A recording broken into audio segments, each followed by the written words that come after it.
आकाशवाणी गोरखपुर से प्रादेशिक समाचार।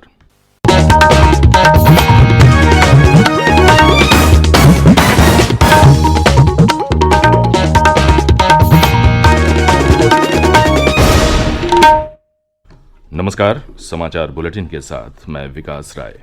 पहले मुख्य समाचार। मुख्यमंत्री योगी आदित्यनाथ ने प्रदेश में कोविड संक्रमण की स्थिति की समीक्षा की।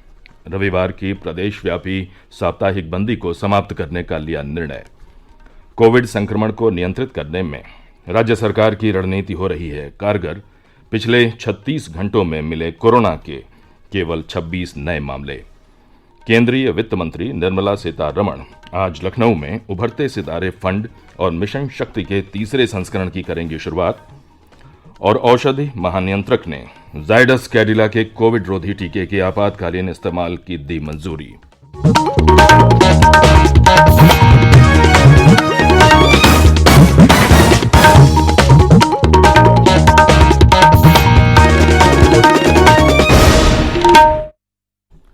देश भर में 18 वर्ष से अधिक आयु वर्ग के लिए सरकारी केंद्रों पर निःशुल्क राष्ट्रव्यापी कोविड टीकाकरण अभियान जारी है।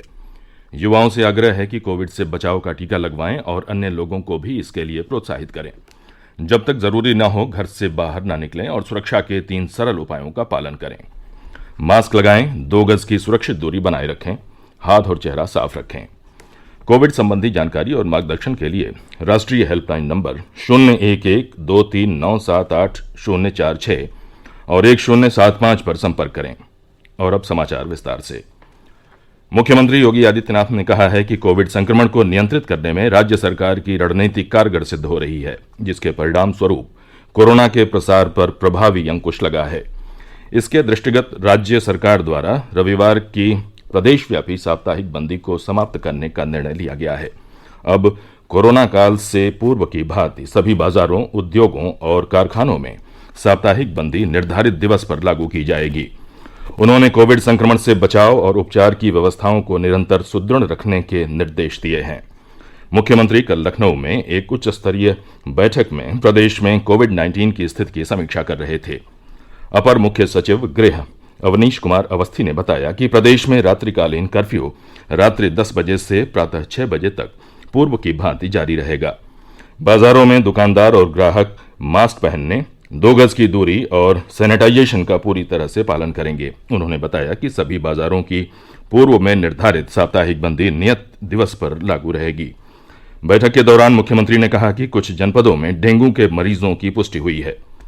मुख्यमंत्री ने स्वास्थ्य, नगर विकास एवं ग्राम्य विकास विभाग को डेंगू से बचाव के लिए सभी जरूरी प्रबंध करने का निर्देश दिया।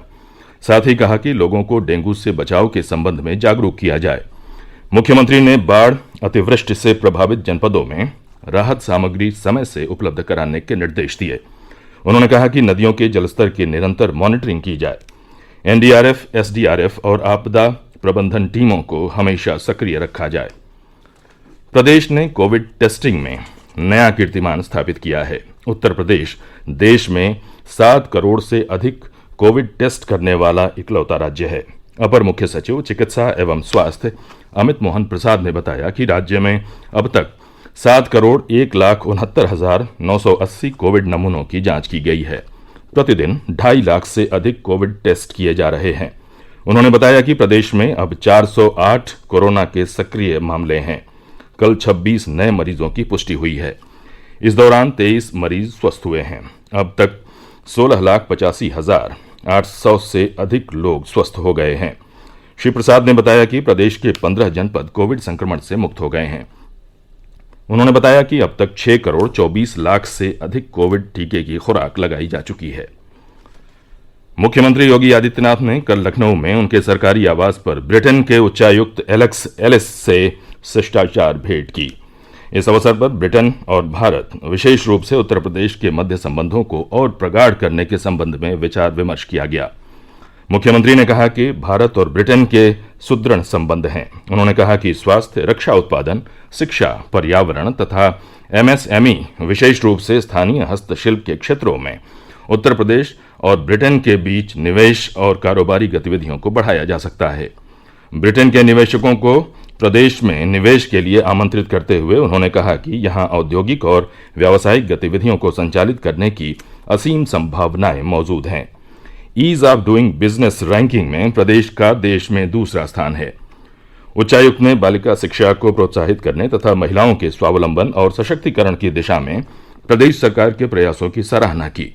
उन्होंने एक जनपद एक उत्पाद योजना की भी प्रशंसा की। उच्चायुक्त ने कहा कि ब्रिटेन और उत्तर प्रदेश उच्च शिक्षा के क्षेत्र में अपनी साझेदारी को आगे बढ़ा सकते हैं। ये समाचार आप आकाशवाणी गोरखपुर से सुन रहे हैं। ये समाचार बुलेटिन हमारे YouTube channel AIR news Gorakhpur और ट्विटर हैंडल AIR न्यूज_GKP पर भी उपलब्ध है। केंद्रीय वित्त मंत्री निर्मला सीतारमण आज प्रदेश के लखनऊ के एक दिवसीय दौरे पर रहेंगी और राज्य और केंद्र सरकारों के विभिन्न कार्यक्रमों में भाग लेंगी। वह राज्य सरकार के प्रमुख कार्यक्रम मिशन शक्ति अभियान के तीसरे चरण की शुरुआत में भी हिस्सा लेंगी। और ब्यौरा हमारे संवाददाता से।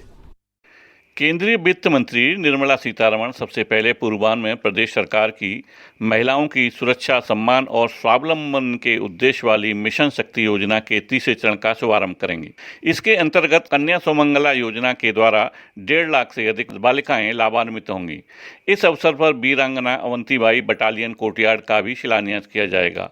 दूसरे कार्यक्रम में पंजाब नेशनल बैंक द्वारा राज्य में गंगा एक्सप्रेस वे के निर्माण के लिए स्वीकृत ऋण की 5,100 करोड़ रुपए की धनराशि का हस्तांतरण किया जाएगा। दोपहर के बाद वित्त मंत्री उभरते सितारे फंड नामक योजना का शुभारंभ करेंगी, जिसका उद्देश्य छोटी और मध्यम दर्जे की कंपनियों को प्रोत्साहन और वित्त की व्यवस्था करना है। MS यादव, आकाशवाणी समाचार, लखनऊ। जायडस कैडिला को भारत के दवा महानियंत्रक से ज़ाइकोव-डी वैक्सीन के आपात उपयोग की अनुमति मिल गई है।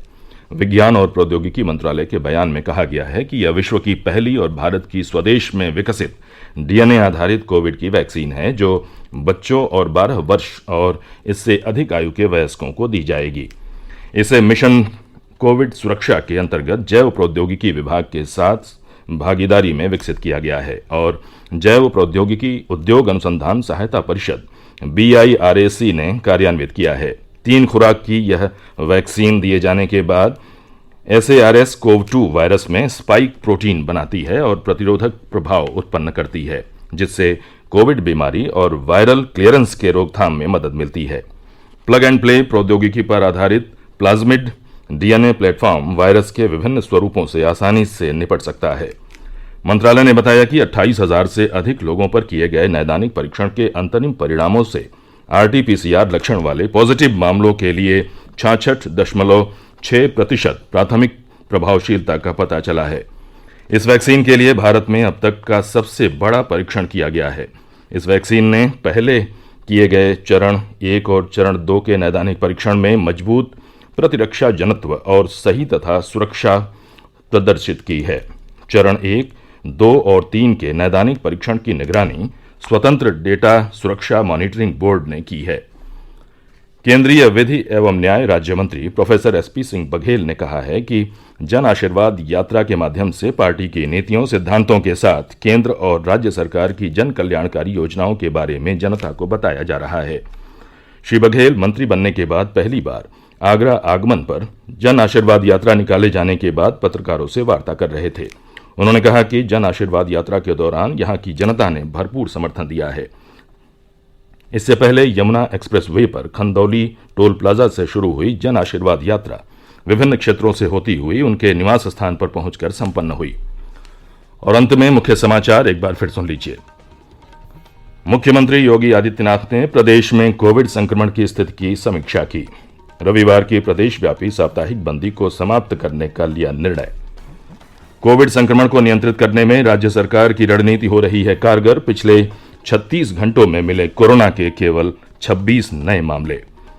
केंद्रीय वित्त मंत्री निर्मला सीतारमण आज लखनऊ में उभरते सितारे फंड और मिशन शक्ति के तीसरे संस्करण की करेंगी शुरुआत। और औषधि महानियंत्रक ने जायडस कैडिला के कोविड रोधी टीके के आपातकालीन इस्तेमाल को दी मंजूरी। इसी के साथ ये समाचार बुलेटिन समाप्त हुआ। नमस्कार।